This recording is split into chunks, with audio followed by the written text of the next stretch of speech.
Bonsoir à tous, mercredi 24 janvier, bienvenue dans ce nouveau 7-8 journal sur TV 78, les titres de cette édition. La République dans les quartiers, c'est le nom de ce séminaire qui se tenait aujourd'hui à la préfecture des Yvelines à Versailles. Il conviait habitants, acteurs et professionnels de terrain dans le cadre de la mobilisation en faveur de la politique de la ville. Le but notamment, améliorer l'insertion par l'éducation et l'emploi.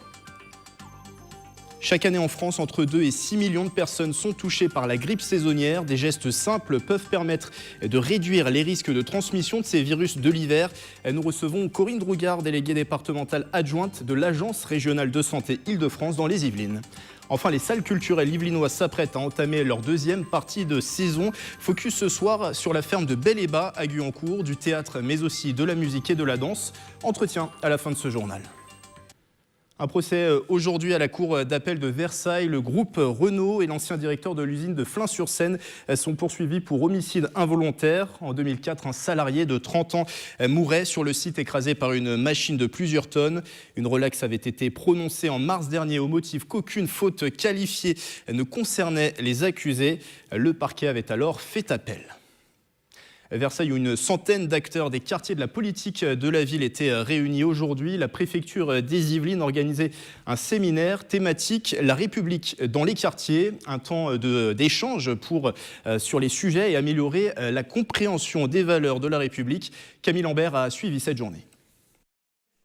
Être français, se sentir français, laïcité et citoyenneté, des notions parfois difficiles à aborder pour les habitants des quartiers en politique de la ville. Représentants d'associations, élus et acteurs sociaux ont participé à ce séminaire en préfecture des Yvelines. Objectif, trouver des réponses concrètes à des questions parfois abstraites.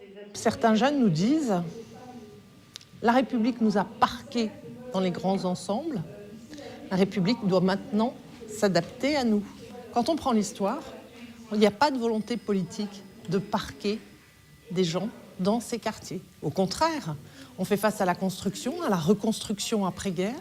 On revient sur des éléments factuels pour se réapproprier vraiment ce qu'il en est. Écouter les acteurs de terrain au contact des habitants, les orienter, mais surtout échanger sur leurs ressentis et leurs projets, comme celui de l'association Mosaïque d'Équevilly. Elle a réalisé un film avec les jeunes de son quartier. Ce projet-là, en fait, tout ce travail en amont-là, ça m'a permis déjà de me découvrir moi-même et aussi de découvrir les autres. Donc le vivre ensemble et le côté humain qui est important, surtout à retenir. Au quotidien, on peut avoir des questionnements autour de la laïcité, parce qu'on a vu que c'est des choses qui font débat au niveau de la société. Ils le ramènent à leur échelle. Nous, notre travail, c'est de leur permettre d'en parler librement, d'échanger. Une journée qui répond au plan de mobilisation nationale du gouvernement sur la politique de la ville lancé en novembre. Le compte-rendu de ce séminaire sera adressé à Jacques Mézard, ministre de la Cohésion des Territoires. Il est le président du Sénat et est yvelinois. Gérard Larcher a présenté aujourd'hui ses propositions de son institution pour la préparation de la réforme constitutionnelle, une révision de la Constitution pour mieux contrôler l'action gouvernementale notamment. L'ancien maire de Rambouillet a réaffirmé ses réserves sur plusieurs points avancés par le président Emmanuel Macron. Les détails d'Aurélie Ronze. Les collectivités territoriales ne sont pas un problème, mais une chance pour la France. Depuis plusieurs mois, un groupe de sénateurs planche sur la réforme constitutionnelle, un chantier d'envergure lancé par Emmanuel Macron en juillet dernier devant le Congrès à Versailles. Entre le président français et le président du Sénat, Gérard Larcher, les avis divergent sur plusieurs points. L'interdiction du cumul des mandats dans le temps ou encore la réduction du nombre de parlementaires. Nous proposons de préserver l'ancrage territorial des parlementaires en prévoyant à l'article 24 de la Constitution l'élection au moins d'un député et d'un sénateur par département. Vient s'ajouter la question du cumul des mandats dans le temps des élus locaux et des parlementaires qui ne paraît pas acceptable en l'état pour une majorité du groupe du travail. Pour le sénateur des Yvelines et chef de la Chambre haute du Parlement, il faut avant tout préserver le lien entre les parlementaires et nos territoires. Je vais prendre un exemple, Montigny-le-Bretonneux, avant-hier, près de 1000 personnes. Comment voulez-vous qu'on distancie la relation entre un parlementaire, des maires et les citoyens? Autre projet qui tient à cœur Gérard Larcher, la ligne 18 du Grand Paris Express. Son avenir devrait être précisé dans les prochains jours. Il n'y a pas de vrai avenir solide pour le plateau de Saclay. Et donc, aussi, de Versailles à Rambouillet, pour toute cette partie-là, si nous n'avons pas des moyens de transport. Concernant le projet de loi de révision de la Constitution, il devrait être présenté fin février par le gouvernement. Et sur ce sujet justement de la ligne 18 abordée par Gérard Larcher, nous en reparlerons bien sûr dans nos prochaines éditions. 10e jour de mobilisation pour les surveillants pénitentiaires à l'appel de plusieurs syndicats. Hier, les négociations avec le ministère de la Justice ont échoué. À Bois d'Arcy, vous le voyez sur ces images amateurs, les gardiens ont bloqué hier dès 5 h du matin l'accès à la maison d'arrêt. L'intervention des CRS, parfois à coups de gaz lacrymogène, a été nécessaire pour disperser les manifestants. Ils réclament plus de moyens humains, l'amélioration de leurs conditions de travail et des mesures spéciales pour les détenus radicalisés. Un nouveau débrayage est prévu pour demain. À Bois d'Arcy, toujours, l'acte 2 pour l'école numérique. 3 ans après, la ville et l'éducation nationale ont signé hier une deuxième convention de partenariat. Depuis la rentrée de septembre, les classes élémentaires disposent notamment de 3 unités mobiles de 16 tablettes. 5 robots ont été mis à disposition pour s'initier à la programmation. Le numérique est également expérimenté dans les écoles maternelles. Propos recueillis par Patrick Jacques de Dixmude. Nous avons effectué déjà beaucoup de choses en 3 ans. Tablettes numériques dans les classes, VNI, vidéo numérique interactive dans chaque classe de Bois d'Arcy, le soutien scolaire en ligne gratuit avec plus de 1000 abonnés aujourd'hui. Là, on va passer à une deuxième étape importante. Nous allons équiper les écoles de Bois d'Arcy avec des robots maintenant. Nous allons renforcer l'offre de classes mobiles également dans les classes de Bois d'Arcy. Des équipements qui sont aujourd'hui extrêmement adaptés à un des enjeux majeurs pour nous, c'est mieux faire apprendre les élèves dans la diversité de leurs dispositions, de leurs capacités tout au long de leur parcours scolaire. Et ce qui se fait ici, une fois encore, est tout à fait remarquable et exemplaire de cette volonté commune de mieux faire réussir l'ensemble de nos élèves. Chaque année en France, entre 2 et 6 millions de personnes sont touchées par la grippe. 30% des enfants de moins de 2 ans sont affectés par la bronchiolite. Les virus sont légion. L'hiver, ils contribuent largement à rendre notre quotidien plus morose pendant cette période. Pourtant, quelques gestes simples peuvent limiter considérablement les risques de transmission. Corinne Drogard, bonsoir. Bonsoir. Vous êtes la déléguée départementale adjointe des Yvelines de l'ARS Île-de-France. L'ARS, c'est l'Agence régionale de santé. Beaucoup de virus l'hiver, pour citer les plus célèbres, grippe, rhume, gastro-entérite, bronchite, bronchiolite. Beaucoup de personnes qui sont touchées pendant l'hiver, car ces virus en fait ont de fortes contagions. Oui, tout à fait. On est en pleine période d'épidémie grippale actuellement en Île-de-France et en France en général. Ouais. L'épidémie de la grippe, elle a commencé tout début décembre. Ça a été une épidémie précoce qui a démarré vite et assez fort. Le pic a été atteint en fin d'année. Et donc là, on est encore en période d'épidémie, même si on est en phase descendante. Donc la vigilance est toujours de mise, notamment pour la grippe, mais aussi pour la gastro-entérite qui fait son apparition et pour laquelle on va bientôt être en période d'épidémie également. Donc vous l'avez dit, oui, pic en décembre, là on est sur une phase descendante, tout à fait. Même si l'épidémie n'est pas terminée. Alors en ces périodes, les personnes particulièrement vulnérables, ce sont notamment les personnes âgées et les bébés aussi. Oui, tout à fait. Les personnes les plus fragiles vis-à-vis de ces virus sont les personnes âgées, les personnes qui présentent des pathologies chroniques, immunodéprimées. Et puis, concernant le virus de la grippe, la recommandation de vaccination est également valable pour les femmes enceintes. Alors vous l'avez dit, la grippe n'est pas encore terminée, l'épidémie n'est pas encore terminée. Est-ce qu'on sait déjà si elle a été plus forte que les années précédentes où on est dans une moyenne finalement pour la grippe? Alors c'est encore un petit peu difficile de le dire, mais la grippe a démarré de manière plus précoce et très rapidement. On a atteint le pic assez rapidement. La caractéristique de l'épidémie de cette année est qu'elle a touché des personnes jeunes de moins de 15 ans, ce qui n'était pas le cas de l'épidémie de l'année dernière. D'accord. Et il y a déjà un excès de mortalité qui a été constaté, mais il est encore trop tôt pour avoir des chiffres consolidés sur les effets de la grippe de cette saison. Alors pour la grippe saisonnière, justement, vous en avez dit 2 mots. La vaccination, ça reste le moyen le plus efficace pour prévenir la maladie et préserver son entourage. Ce n'est pas une fin pour autant. Il y a aussi 7 gestes dits barrières à respecter pour éviter la transmission.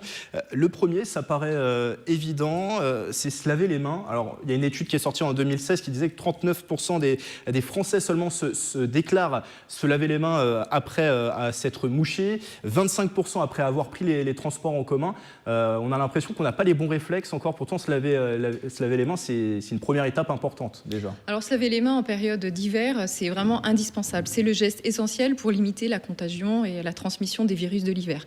Mais pour le virus de la grippe, le premier geste et le meilleur moyen de se protéger, ça reste la vaccination. D'accord. La vaccination des personnes les plus fragiles, mais la vaccination, elle est aussi possible à tous les âges.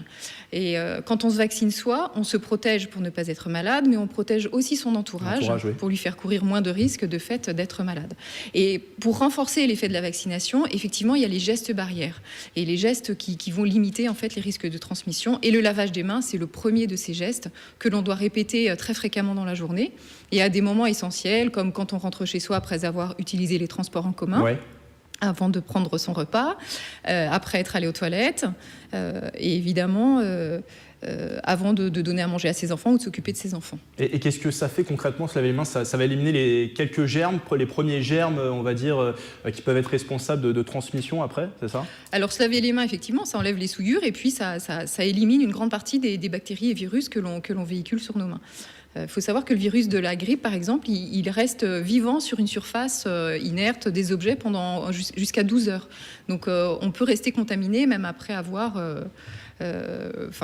touché un objet et que quelqu'un d'autre se contamine dans son entourage via cet objet. D'où l'intérêt aussi de nettoyer et désinfecter les objets les plus courants que l'on utilise, surtout lorsque l'on est malade. Alors on peut se laver les mains, le tout c'est de bien se les laver. On n'a pas de visuel là, mais concrètement, les étapes à respecter pour bien se laver les mains, à quoi doit-on être vigilant quand on se lave les mains? Alors, on doit se laver les mains de préférence à l'eau chaude et puis se savonner pendant au moins 15 secondes. Donc, faire bien mousser le savon. Ne pas oublier le dos des mains, les ongles, les jointures, les poignets. Et puis ensuite, se rincer, bien évidemment, à l'eau claire et se sécher, de préférence avec un papier à usage unique. Et je vois que vous avez... Une petite question, voilà. Sur ces fameux gels antibactériens, est-ce qu'ils ont une réelle utilité? Ça suffit pas, j'imagine. Ça peut être un premier geste quand on est dehors, qu'on n'a pas la possibilité de se laver les mains, mais en rentrant chez soi, il faut quand même avoir ce geste du lavage des mains. Oui, les solutions hydroalcooliques sont efficaces pour éliminer effectivement bactéries et virus.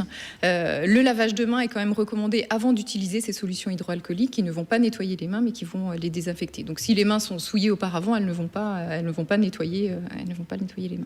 Alors, le geste numéro 2, c'est de se couvrir le nez et la bouche quand on tousse et on éternue. Tout à fait, se couvrir le nez, la bouche avec la main ou tousser dans son coude. Voilà, c'est vraiment des gestes que l'on doit aussi apprendre à nos enfants dès tout jeunes. Le geste numéro 3, se moucher dans un mouchoir à usage unique. C'est-à-dire pas de mouchoir en tissu, c'est quelque chose de prohibé? Disons que si on se mouche dans un mouchoir en tissu, les virus vont y rester. Ouais. Donc l'idée est vraiment, une fois que l'on se mouche, de jeter son mouchoir et de se laver les mains juste après. Alors un autre geste, c'est d'éviter de se toucher le visage, en particulier le nez et la bouche. Pourquoi c'est à éviter, le fait de se toucher le visage? Mais parce que c'est comme ça qu'on va se contaminer et qu'on va être exposé finalement au virus et que le virus va pénétrer dans notre organisme. Donc éviter de se toucher ces parties du visage est vraiment essentiel. Notamment la bouche, c'est une muqueuse, je pense, sûr. donc ça favorise ça. Alors ces 4 gestes que l'on vient de voir, c'est pour se protéger finalement contre les virus de l'hiver. Il y en a d'autres à respecter, là, quand on est malade. Le geste numéro 5 que je voulais voir avec vous, c'est... Forcément, quand on est malade, il faut rester chez soi, éviter de les sortir, en tout cas les limiter et contacter un médecin si besoin.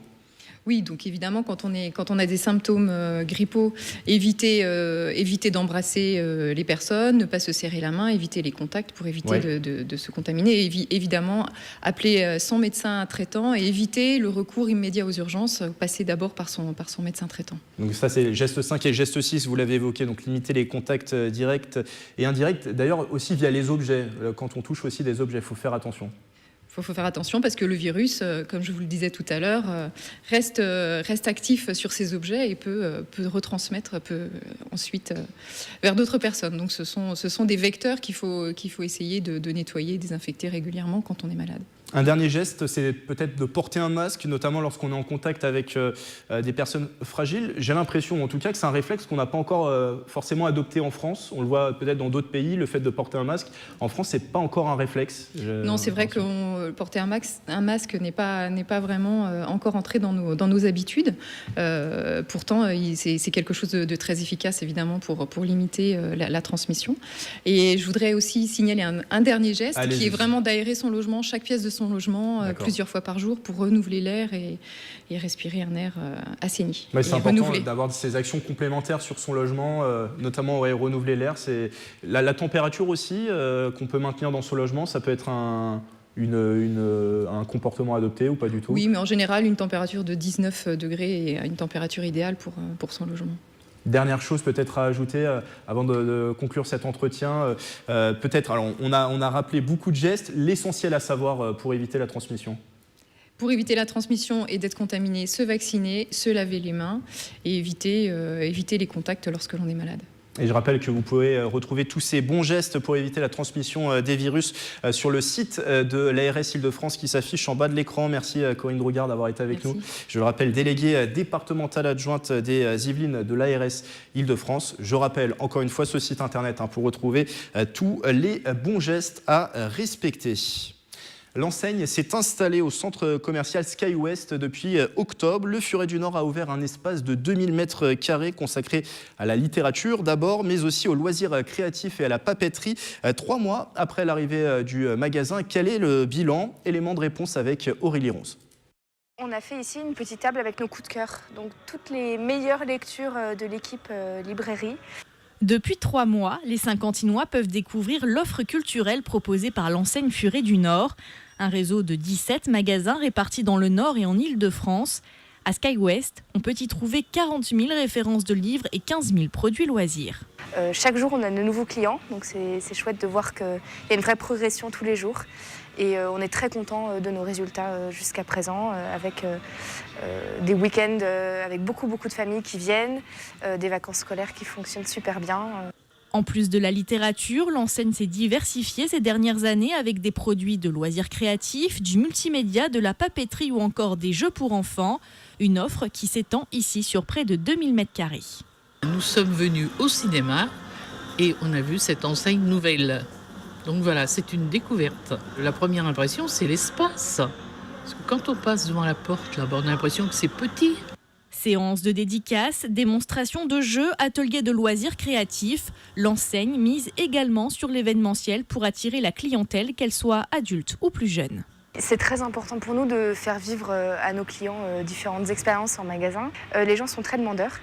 Et là, notre prochain événement, c'est la nuit Harry Potter pour les 20 ans de la sortie du livre Harry Potter. On organise tout un tas d'animations dans le magasin, à commencer par une cérémonie de répartition avec le choix pot, pour savoir dans quelle maison on va être envoyé. Donc il y a des ateliers qui sont pour les plus grands, mais aussi pour les plus jeunes. Sans communiquer de chiffres, le magasin Furet du Nord à SkyWest confie avoir atteint ses objectifs après 3 mois d'ouverture.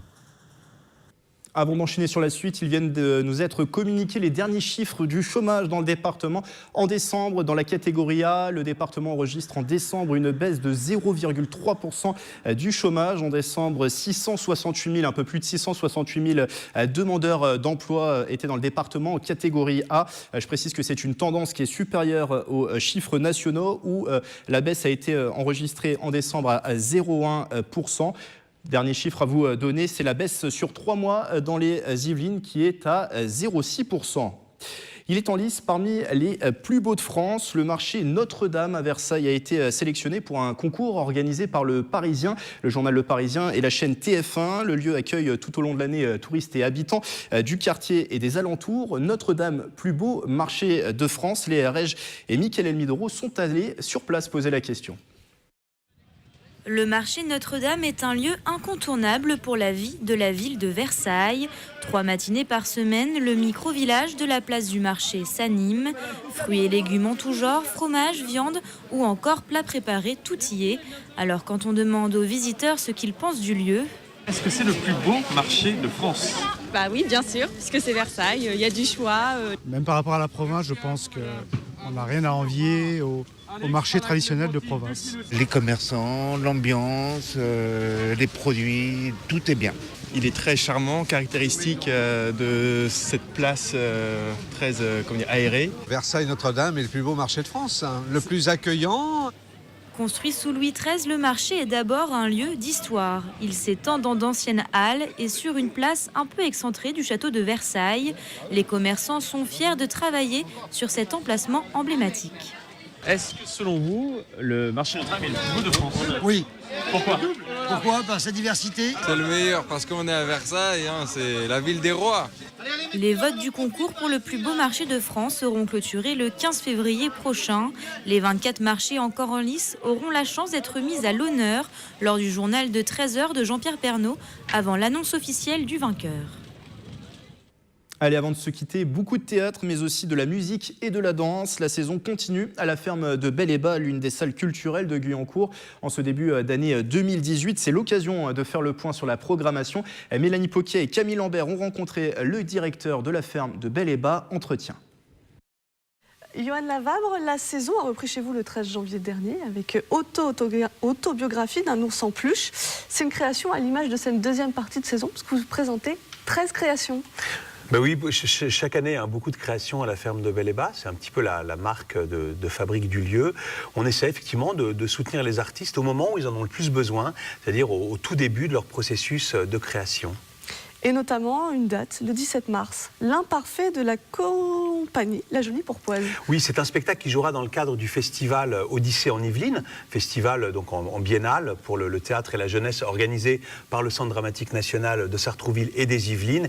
Une très belle création d'Olivier Bazaluc qui a eu lieu d'ailleurs au festival IN d'Avignon. Et c'est un spectacle que nous présentons en lien avec l'école des parents de Guyancourt, un spectacle jeune public donc à partir de 8 ans et qui met en jeu toutes les questions éducatives. En fait, c'est l'histoire de 2 parents qui voudraient bien avoir un enfant parfait, mais est-ce que l'enfant parfait existe ? C'est toute la question. Et voilà, c'était vraiment un très très joli spectacle pour décomplexer les parents et les enfants sur les attentes des uns et des autres. Donc les créations chez vous, c'est important aussi. Oui, parce que voilà, c'est vrai que les artistes ont besoin de théâtre qui les accueille au moment où, qu'on prenne la décision avant même que le spectacle soit vu. Donc voilà, chaque année, une vingtaine de spectacles sont choisis sans qu'on ait pu les voir. C'est une confiance qu'on accorde aux artistes et c'est une confiance qu'ils honorent souvent de très belle manière. Et ce sont souvent des artistes qui reviennent, que vous avez déjà connus sur peut-être d'autres spectacles ? On essaye de faire varier les artistes. En général, on refuse de programmer 2 saisons de suite les mêmes parce que le public a droit à une grande diversité. C'est important. Mais en même temps, comme vous le dites, on essaye aussi d'être fidèle aux artistes qu'on aime, dont on apprécie particulièrement le travail. Et donc, de saison en saison, on en retrouve quelques-uns. C'est vrai que parfois, on commence par proposer un spectacle déjà créé d'une compagnie, et après, on décide de leur faire confiance sur un nouveau spectacle. Vous le dites, proposez chaque année des choses différentes, et ça se voit, vous avez de nombreuses dates, ne serait-ce qu'entre janvier et mai, 34 dates encore à voir. Et tous les styles se mêlent aussi. Oui, ce sont des saisons gourmandes, on va dire, il y a vraiment beaucoup de choses. On essaye de toucher tous les genres, la danse, la marionnette, la musique, le théâtre contemporain. Et un peu d'humour, quelques dates, mais il y en a. Et de l'humour, oui, il n'y en a pas toujours eu à la ferme de Bel-et-Bas, mais c'est vrai que ça ne fait pas de mal non plus de se faire du bien et de rigoler. À partir du moment où ce rire est quand même, je dirais, assez intelligent, assez perspicace, on essaye. Et pour tous les âges, à partir, voilà, là on va avoir de la danse à partir de 1 an, des spectacles pour adultes, pour enfants. On essaye d'en offrir pour tous les goûts, tous les genres, tous les âges, tout azimut.